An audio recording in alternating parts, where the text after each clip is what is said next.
Breaking right now, the man at the center of a deportation controversy is in Middle Tennessee, facing a judge for the first time. A grand jury has indicted Kenley Hargett Garcia. He flew into Nashville International from El Salvador and was taken right to court. More on that in a moment, but first, News 2's Alicia Wimberly is at the WKRN.com alert desk with a look at how we got here. Like we said right now, Hargett Garcia is in front of a Davidson County judge. News 2's Sam Comenti has been in the courtroom since the hearing started about an hour ago. He stepped outside to speak with us. And Sam, what's the latest right now? Attorneys have been arguing over whether to keep Hargett Garcia in custody. Nashville Mayor Freddie O'Connell says he's not budging on the city's response to federal immigration raids. Amid growing pressure from state leaders, the mayor says he has no plans to rescind a recent executive order. It requires Metro employees to report interactions with federal immigration officials. Yesterday, State House Speaker Cameron Sexton demanded the mayor rescind the order, but the mayor isn't backing down. He says he believes the order is working. Right now, we believe that the transparency that is in that executive order helps everybody. It helps make sure that nobody could accuse any local, state, or federal entity of activity that did or did not occur. It also represents to the community that nobody is trying to hide anything here. We had one process-based issue that I think was related to primarily new departments coming online and participating. We're working through that with training and process improvements. And I think right now executive order is an appropriate, transparent measure. Mayor O'Connell also touched on Metro's ongoing budget talks today. He highlighted key investments in housing and public safety for 2026, while pointing out the stark contrast between their budget proposal and the president's so-called big, beautiful bill. Tonight, a child is recovering at the hospital after a stray bullet hit her in the head. It happened in a Spring Hill neighborhood. News 2's Andy Cordan has the latest on the investigation. The family pastor tells Andy the little girl suffered a skull fracture and some bleeding on the brain, but she is stable.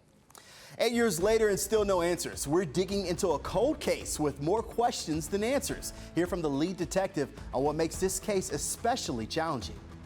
And the rainy weather is impacting CMA Fest performances. They've already had to cancel some shows, but that isn't stopping fans from having a good time. We're there live next.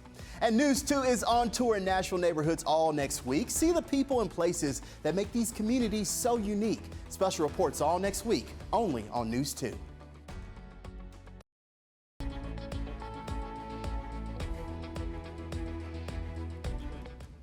The rain and storms led to some cancellations at CMA Fest today. The Country Music Association had to shut down the outdoor stages. And for fans headed to Nissan Stadium, doors have been delayed by at least 90 minutes. News 2's Stephanie Langston is there ahead of night 2. She joins us live. Hey, Steph.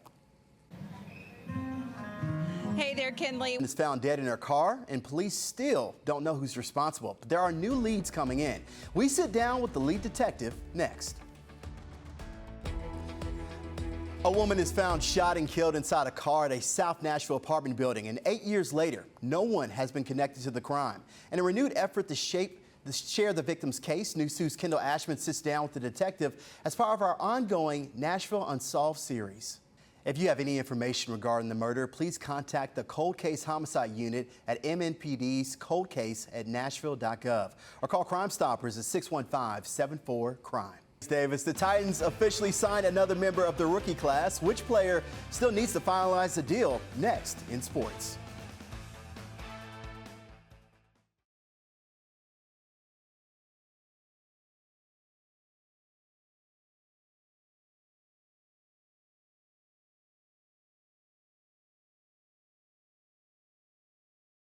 And take care.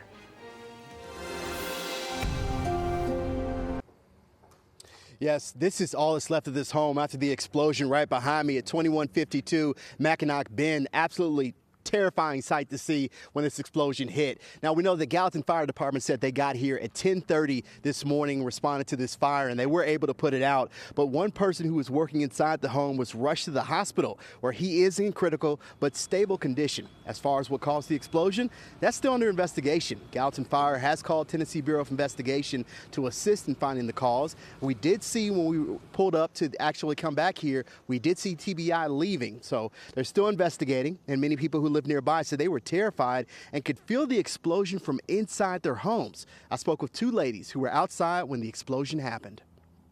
Scene out of a movie. It was just so scary and, I don't know, heartbreaking to see, knowing that there's workers are in there. My husband's in construction, and it hit home. It just went Fast. haywire. Yeah, it went up and fast, and I just immediately called 911.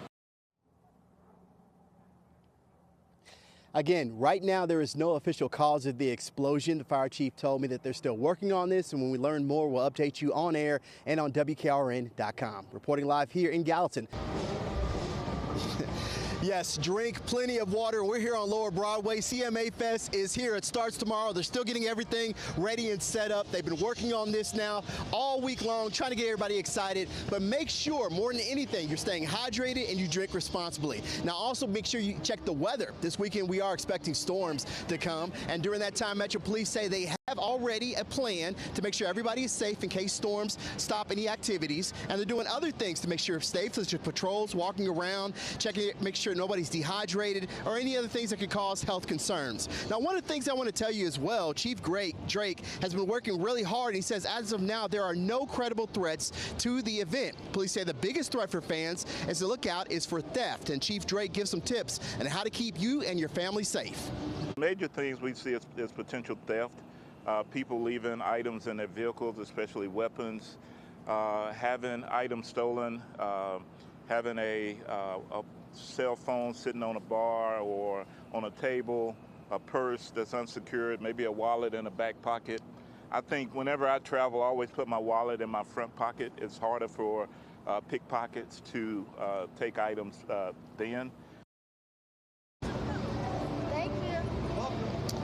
Now, as well, there'll also be MMPD's Marine units going to be in the Cumberland River, just making sure everybody's safe as well. There's so many officers out here ready for you to come enjoy yourself here in Nashville. Reporting live here in Lower Broadway, Kenley Hargett, News 2.